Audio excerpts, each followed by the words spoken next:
Hello mga kakusina, good morning. So ngayon magluluto tayo ng beef caldereta as requested. So ito yung mga kailangan natin, itong beef na boiled na to siya. So medyo malambot na yan. Tapos potato at saka carrot na slice na.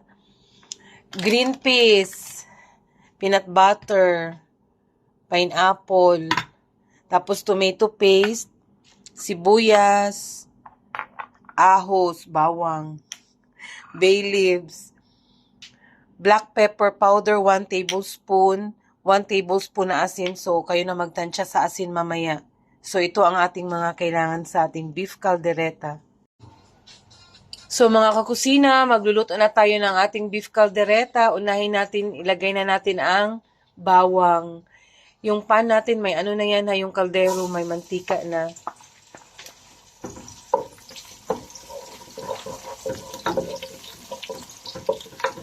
Pagkatapos, isunod natin ang ating onion.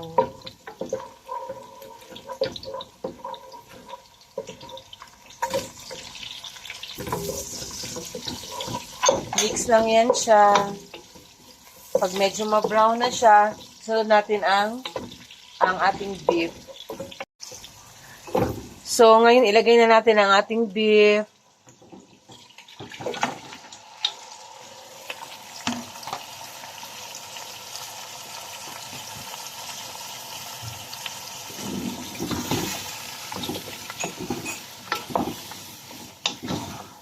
Mix lang.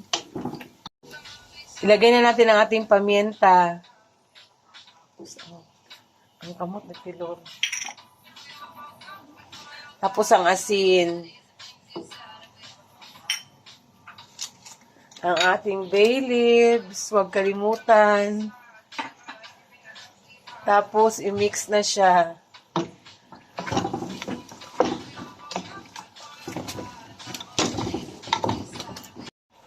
So, ngayon, ilagay na natin ang ating tomato paste. Ubusin talaga yung isang jar ng tomato paste, mga kakusina, ha. Para medyo masarap talaga siya. Hindi lang medyo masarap talaga siya. So, mga kakusina, ito na yun siya, oh. Ilagyan natin siya ng tubig. Hintayin natin siyang magkulo at saka medyo palambutin natin konti yung karni natin bago natin ilagay yung potato at saka yung green peas. So, mga kakusina, dito na ako. Malambot na yung karni natin. Ilagay na ang potato at saka ang carrot. So, i-mix lang yan siya. Mix lang. Pati yung green peas, ilagay na natin siya. So, i-mix lang natin yan, ha.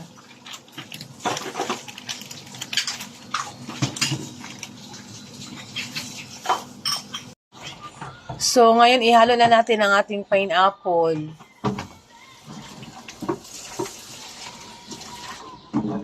Mix lang yan siya. Ang sarap. Last na yung peanut butter. So, ngayon, lagyan na natin ng peanut butter. Ito na yun siya, peanut butter. 2 full tablespoon na peanut butter lang, mga kakusina.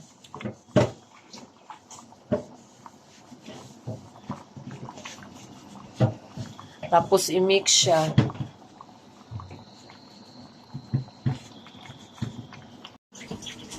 Mga kakusina, luto na ang ating beef caldereta. Salamat, sa susunod ulit.